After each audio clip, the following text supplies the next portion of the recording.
Invitaba a los demonios a entrar en mi cuerpo y oía todas esas voces en mi cabeza. Me decían, dispara contra la clase, mata a todos los de la clase. Estas fueron las palabras de Sean Sellers, un adolescente de 17 años condenado a muerte por el asesinato de sus padres y de un dependiente de supermercado.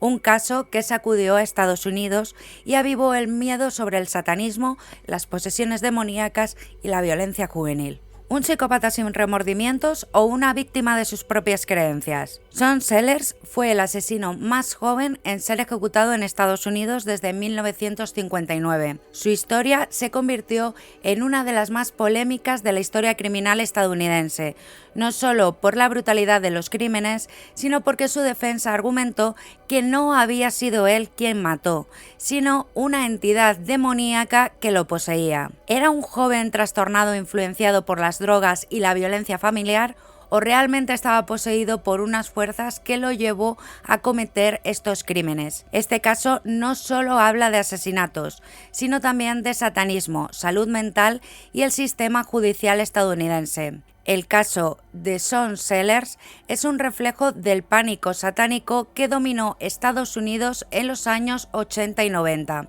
en una época donde el satanismo se asociaba con el crimen y la violencia juvenil. Su historia se convirtió en un símbolo de peligro que representaban los cultos oscuros. ¿Realmente el satanismo influenció a Sean o fue una excusa para justificar lo injustificable? Muy buenas, yo soy Lux y bienvenidos un día más al oscuro corazón de Arkham. Muchísimas gracias por vuestro apoyo, por vuestros likes, por vuestras suscripciones, por activar la campanita, que eso siempre está muy bien para que recibáis notificaciones cada vez que subo un nuevo vídeo. De verdad, muchísimas gracias. Y recordaros que también tenéis disponible todos estos casos de forma anticipada con la membresía de YouTube. Así que si queréis, ya sabéis que además lo iréis viendo anticipado para miembros, pues si te haces miembro, pues puedes ver y escuchar estos casos antes. Y no me enrollo más, sin más, empecemos con el caso.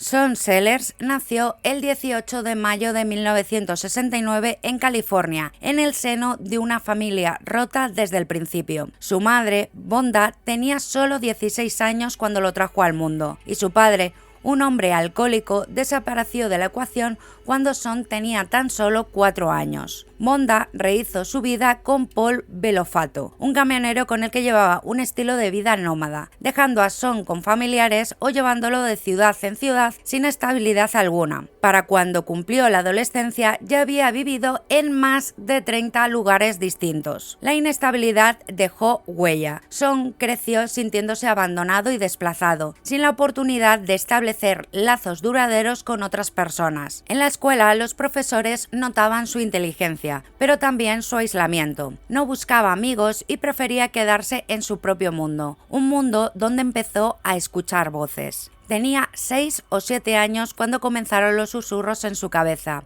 Le insultaban y criticaban. Para él aquello era normal. Pensaba que todo el mundo oía lo mismo. Con los años su conducta se volvió errática. Se obsesionó con la idea de que lo vigilaban y colocaba trampas en su habitación para saber si alguien entraba cuando él no estaba. Sus cambios de humor eran impredecibles. Podía estar eufórico y minutos después sumirse en una depresión profunda. En casa la situación no ayudaba. Sus padres lo golpeaban con frecuencia, lo humillaban y lo castigaban cuando se negaba a usar armas o matar animales. Desde pequeño aprendió a manejar pistolas, un conocimiento que más tarde aplicaría de la peor manera posible. Su aislamiento lo llevó a refugiarse en la fantasía. Se obsesionó con la idea del bien y el mal, y con la lucha entre Dios y Satanás. Pasaba horas inmerso en videojuegos como Dragones y Mazmorras, donde las reglas eran claras, donde los personajes podían adquirir poder y control sobre sus destinos. Su realidad, en cambio, era caótica e impredecible. En algún punto, la frontera entre ficción y realidad comenzó a desdibujarse.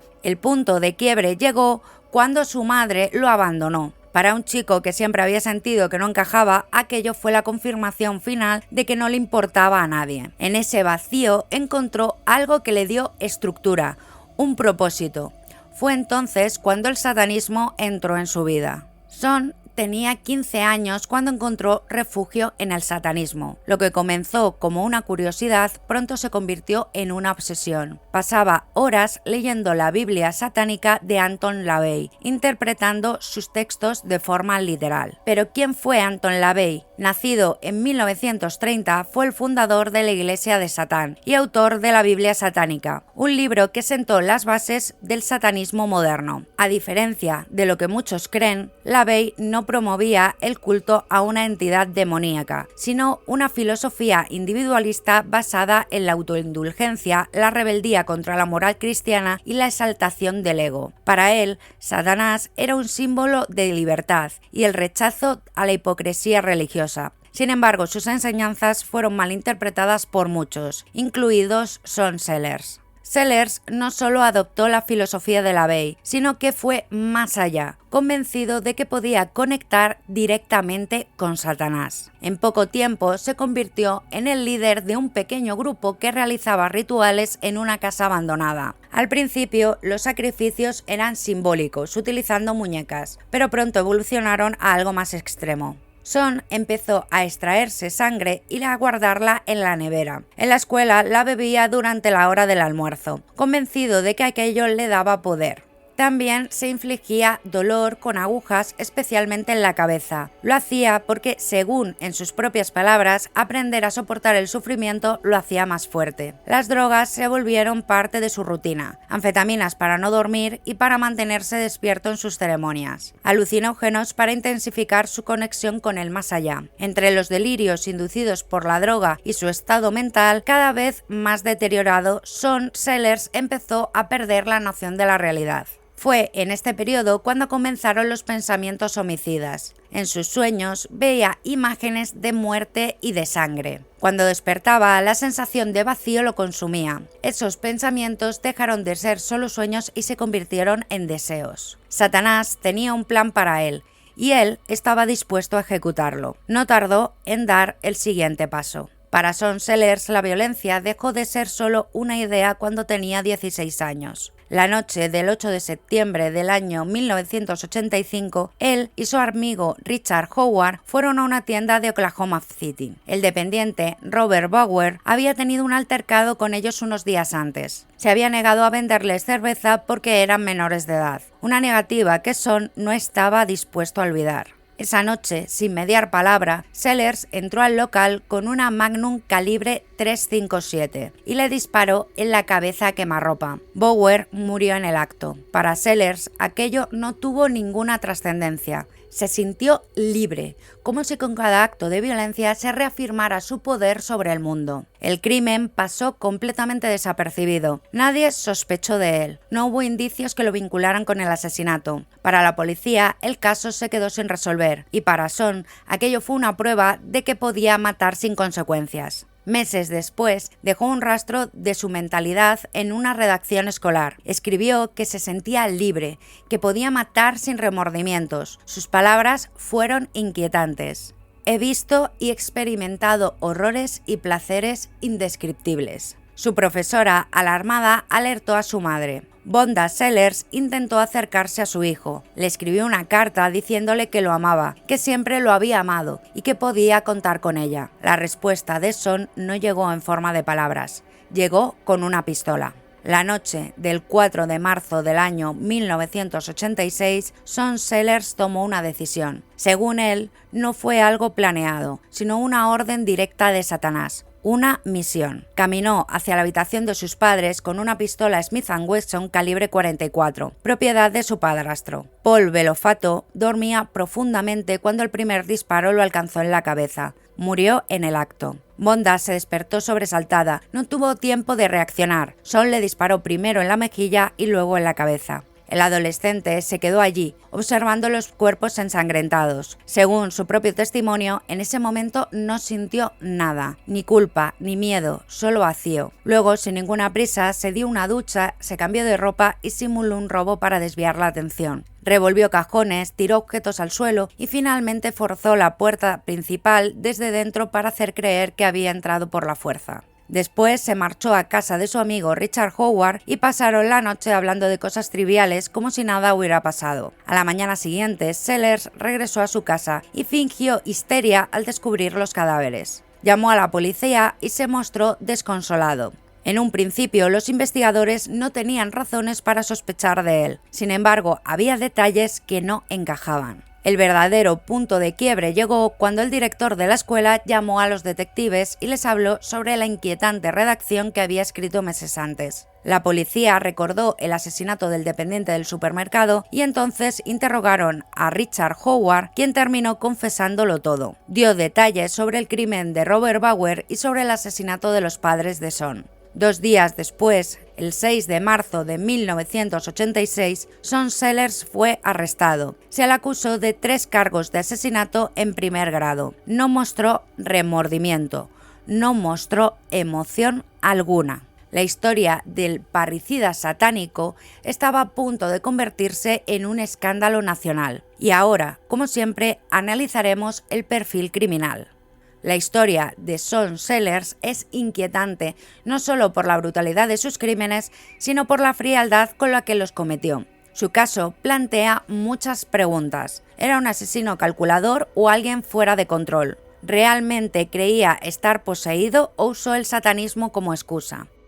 Desde un punto de vista psicológico, Sellers presentaba un perfil complejo. Su infancia estuvo marcada por la inestabilidad, el rechazo y la sensación de abandono. Sus cambios de humor eran drásticos y desde niño mostraba síntomas que podrían estar relacionados con un trastorno psicótico. Escuchaba voces y tenía paranoias, y creía que las fuerzas externas controlaban su vida. Estos síntomas, combinados con el consumo de drogas y su obsesión con el satanismo, crearon el escenario perfecto para su descenso a la violencia. No era un asesino impulsivo, sino alguien que justificaba sus actos a través de su propia construcción de la realidad. Si lo comparamos con otros criminales, encontramos similitudes con casos como el de Ricky Kasso. Kasso también era un adolescente influenciado por el satanismo y las drogas y cometió un asesinato brutal en 1984, convencido de que Satanás lo guiaba. Sin embargo, a diferencia de Sellers, Kasso no mostró una planificación tan meticulosa ni un deseo de justificar sus actos de manera estructurada. Otro caso que guarda cierta relación es el de Richard Ramírez, conocido como el acechador nocturno.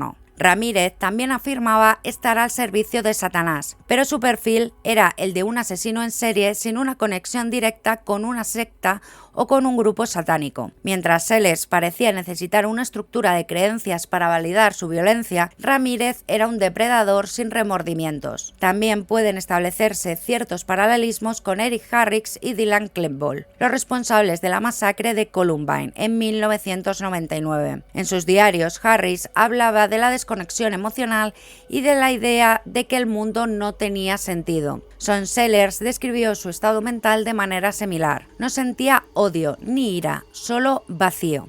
Lo que diferencia a Sellers de estos otros criminales es su aparente necesidad de justificar sus actos a través de una narrativa más grande que él mismo. Para Kasso y Ramírez, Satanás era un símbolo de poder y libertad. Para Sellers era un maestro al que debía obedecer. Pero ¿realmente creía que estaba poseído?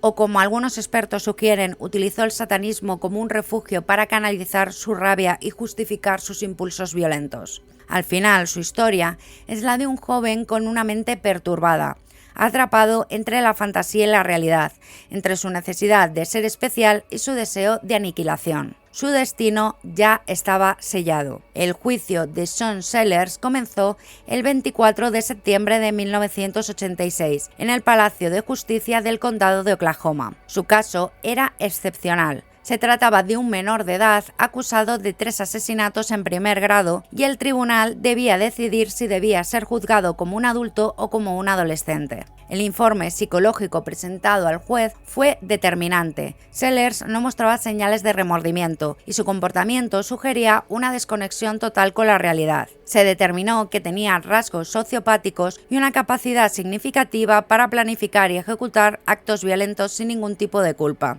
Con este diagnóstico, el juez decidió procesarlo como un adulto. Durante el juicio, varios de sus amigos testificaron en su contra. Relataron cómo hablaba abiertamente sobre la muerte y el asesinato, cómo bebía su propia sangre en la escuela y cómo había dicho en más de una ocasión que matar no significaba nada para él.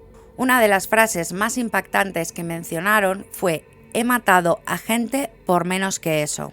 La estrategia de la defensa se basó en argumentar que Son no era consciente de los actos cuando cometió los crímenes. Sus abogados insistieron en que había estado poseído por una entidad demoníaca y que llevaba 3 días sin dormir debido al consumo incontrolado de anfetaminas. Según esta versión, los asesinatos no habían sido cometidos por él, sino por Satanás a través de su cuerpo. El jurado no compró la historia. El 14 de octubre de 1986, Son Sellers fue declarado culpable de 3 cargos de asesinato en primer grado y sentenciado a la pena de muerte. A pesar de ser menor de edad en el momento de los crímenes, la severidad de sus actos y la falta de arrepentimiento pesaron más que su juventud. Su caso atrajo la atención internacional. Organizaciones de derechos humanos y figuras públicas apelaron a su favor, argumentando que ejecutar a un menor de edad era una violación de los derechos fundamentales. Se hicieron múltiples intentos para conmutar su pena, pero ninguno tuvo éxito. Con el paso de los años, Son intentó transformar su imagen. En prisión se convirtió al cristianismo y comenzó a dar discursos sobre los peligros del satanismo y las drogas. Sin embargo, sus intentos de redención no sirvieron para cambiar su destino. En la madrugada del 5 de febrero de 1999 fue ejecutado por inyección letal en la prisión estatal de Oklahoma. Sus últimas palabras fueron dirigidas a quienes había esperado su muerte. Toda la gente que me odia ahora y que está aquí esperando para verme morir, cuando se levante por la mañana no se va a sentir diferente. A las 12:17 horas de la madrugada, Son Sellers dejó de existir. El caso de Son sigue siendo uno de los casos más polémicos en la historia criminal de Estados Unidos, no solo por la brutalidad de sus crímenes o por su juventud en cometerlos, sino por la forma en que se desarrolló su juicio y su condena a muerte. Sellers fue el primer menor de edad en ser ejecutado en Estados Unidos en más de 40 años. Su caso reavivó el debate sobre la pena de muerte para adolescentes y la responsabilidad penal de los jóvenes que cometen crímenes atroces. ¿Debe alguien de 16 años ser tratado como un adulto en el sistema judicial? ¿Hasta qué punto el entorno en el que creció influyó en su comportamiento? Otra gran pregunta que deja este caso es sobre la influencia del satanismo en la violencia. Durante los años 80 y 90, Estados Unidos vivió lo que se conoce como pánico satánico, un periodo en el que los medios y la sociedad veían cultos satánicos en todas partes. Sin embargo, ¿fue realmente el satanismo lo que llevó a Son Sellers a matar? ¿O fue simplemente una forma para justificar su comportamiento? Muchos expertos señalan que, más allá de sus creencias, Sellers presentaba signos de trastornos psiquiátricos que nunca fueron tratados. También está la cuestión de su aparente transformación en prisión. Su conversión al cristianismo, su arrepentimiento público y sus intentos de advertir a otros jóvenes sobre los peligros de las drogas y el satanismo hicieron que algunas personas vieran en él un cambio genuino. Pero para las familias de sus víctimas, nada de eso importaba. Para ellos, Son Sellers nunca dejó de ser un asesino que les arrebató a sus seres queridos. Hoy su historia sigue dividiendo opiniones. ¿Fue un asesino frío y sin remordimientos que manipuló su entorno para justificar sus crímenes? ¿Fue una víctima de su propia mente perturbada y de un sistema que no supo ayudarlo a tiempo? ¿Realmente creía que Satanás lo guiaba o fue solo una excusa conveniente? Lo cierto es que a las 12:17 del 5 de febrero de 1999, el estado de Oklahoma ejecutó a un hombre que alguna vez fue un adolescente perdido.